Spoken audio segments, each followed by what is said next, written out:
Hey, everybody, welcome back to another episode of the Tuesday Panic, the show for the unprepared youth worker like you and me sometimes, right? And so I come to you today, and I want to say, first of all, thank you. Thank you to all of you who are subscribers.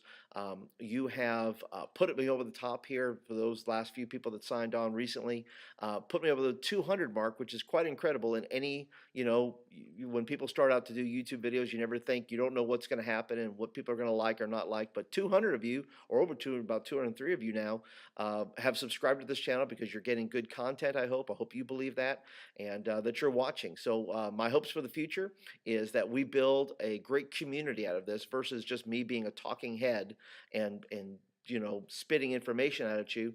Love to hear your feedback, ideas for new shows, ideas for the Tuesday Panic, things that maybe you're working on. You say, Paul, I really need an idea for this. Do you have something?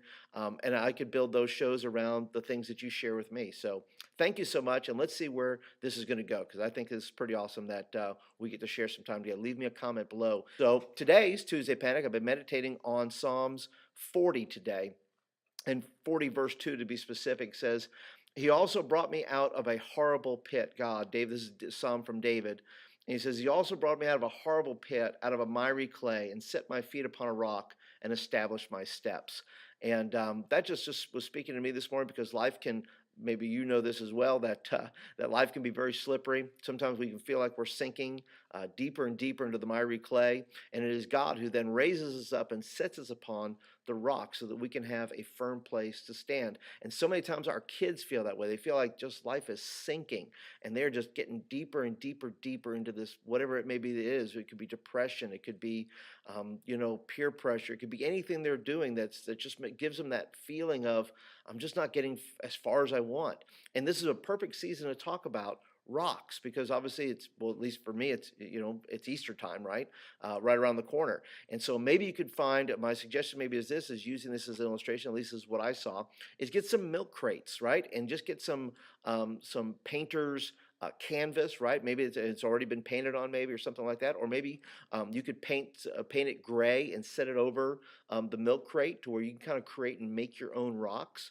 And then you could go ahead and actually stand upon these rocks. And some of these rocks could be, things that Jesus is the cornerstone, right? Jesus is the cornerstone of our life. He is the stone. He is the rock of our salvation, right?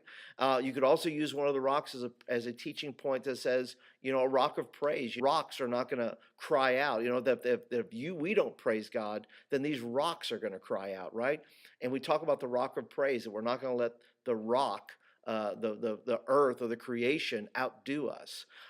You could talk about the fact that God is the rock of our salvation, that there is no other God. I'm teaching a class right now with our Sunday school class, talking about apologetics and how Jesus differentiates and why he is the rock of our salvation and why he is the only one we can depend upon.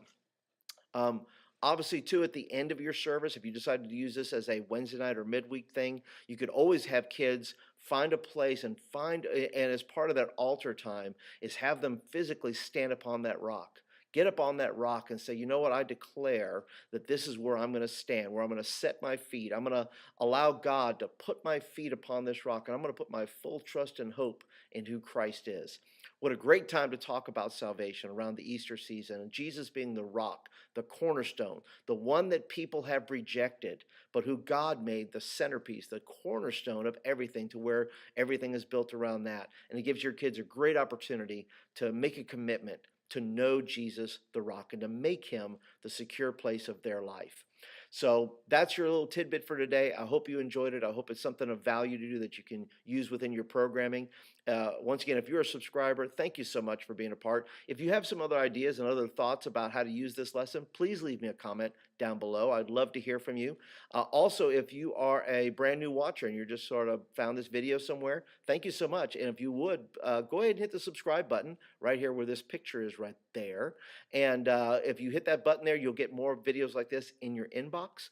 And I just look forward to hanging out with you guys every Tuesday. I'd love to hear some comments from you. Please let me know what you think. How would you use this lesson? How would you use these rocks? all kinds of different ways to use it. In fact, I'm thinking about putting together a little package together of how to use this lesson through our Fresh Impact newsletter I send out on Friday. So if you're interested in that, there's a link right over here, right where I put that finger right there. You can click that and subscribe to the Fresh Impact newsletter and all that kind of good stuff. So I want to thank you today. Thank you for joining the Tuesday Panic today. I'm your host, Paul Turner, and I will see you next week. Have a good weekend, everybody. Bye-bye.